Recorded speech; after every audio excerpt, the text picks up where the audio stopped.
You are looking at a screen right now. You see colors. You feel that you are sitting. You hear sound. And you are completely sure this is real. But here is what neuroscientists recently discovered. Everything you see right now is not reality. It is a version of reality, built by your brain from incomplete data, in fractions of a second, with a huge number of errors. You have never, not once in your life, seen the world as it really is. And this is not philosophy, not a metaphor. This is neuroscience, physics, and quantum mechanics all at once. Three completely different sciences have reached the same conclusion.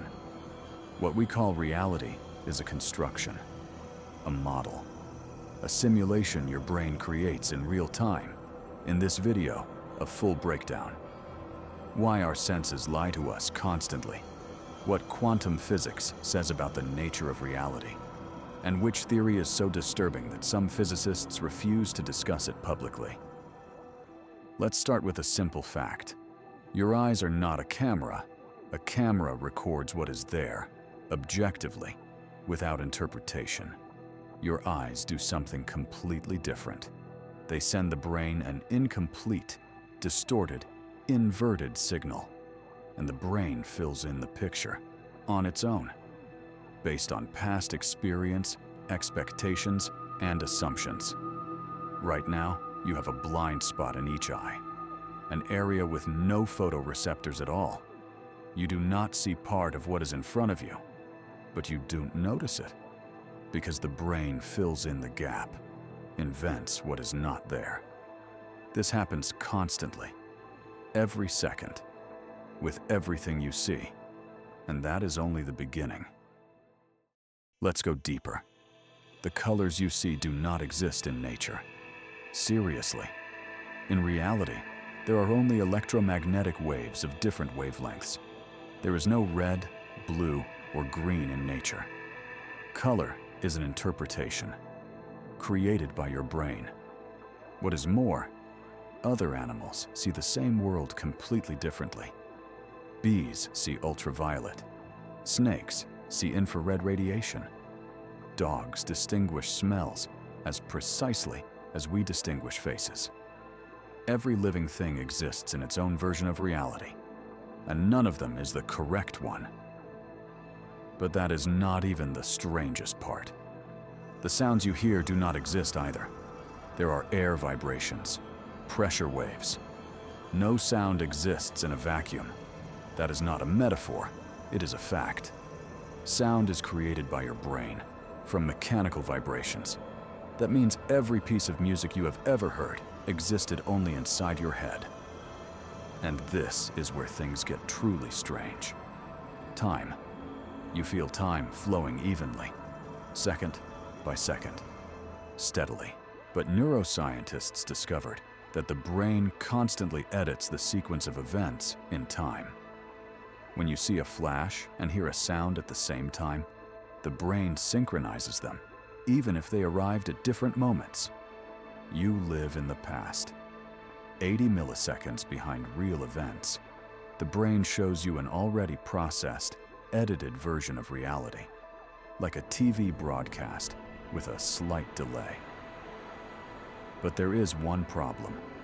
If all of this is a construct of the brain, then what is real? And this is where physics says something completely unexpected. Quantum mechanics is the most accurate scientific theory in human history. Its predictions match experiments to 12 decimal places. And it says this: at the most fundamental level, reality does not exist until it is observed. That is not a metaphor. That is literally what the equations say. The double-slit experiment. An electron is fired through two slits. While no one is watching, it passes through both at once, as a wave. But the moment a detector is placed, the electron chooses one slit. It becomes a particle. Observation changes reality. Physicists have argued about the interpretation of this fact for 100 years. But the fact itself is undeniable. And now, the most disturbing consequence. If reality is shaped by observation, what happens to what no one is looking at? Does the far side of the moon exist right now, at the moment no one is observing it? According to quantum mechanics, strictly speaking, no. It exists in a superposition of possible states, and it becomes a definite state only at the moment of measurement. This is called the measurement problem, and it is still unsolved, but there is a theory that goes even further. It was proposed by philosopher Nick Bostrom in 2003. The simulation hypothesis.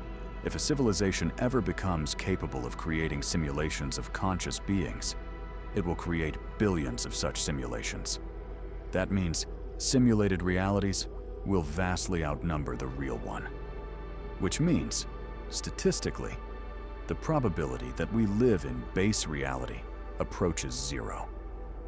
Elon Musk once said the odds we are not in a simulation are 1 in a billion, and he is not the only one who thinks that way.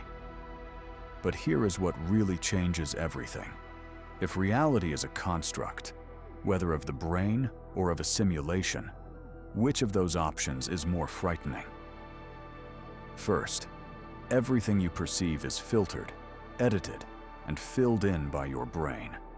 You have never had direct access to reality, and you never will. You are trapped inside your own interpretation. Forever. Second, reality does not exist independently of the observer. Quantum physics literally says the world is undefined until it is measured. That means your existence is one of countless possibilities that became real only because someone looked. But who? Third, the most disturbing one. If we are in a simulation, it has a creator. It has parameters. It can be turned off at any moment, without warning. And here is what physicists have started noticing in recent years. Our universe behaves strangely like a computer program. The Planck length, the smallest possible size of space, looks like a resolution, a pixel of reality. The speed of light, the maximum speed of information transfer, looks like a processing limit. Quantum uncertainty looks like the system is not computing details where no one is looking. Saving resources. Coincidence? Maybe.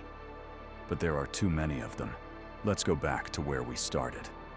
You are looking at a screen, seeing colors that do not exist in nature, hearing sounds that exist only in your head, living in a version of time your brain edited 80 milliseconds ago, observing a world that, at its most fundamental level, is not defined without an observer, and maybe existing inside a system whose nature you have no idea about.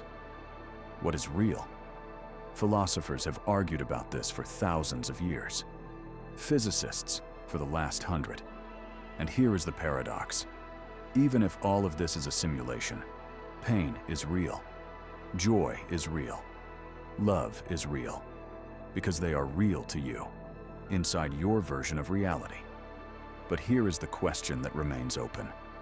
If reality is what you perceive, and perception is a construct, then is there anything at all beyond perception? Or is reality only what is inside? No scientist can answer that question. Not because they haven't thought about it, but because we have no tool that exists outside our own perception. We use the brain to study the brain. We use reality to test reality. It is a circle with no exit, and you are inside it right now. As always, as we all are. The only question is whether there is someone outside, looking at that circle from the outside, and knowing the answer.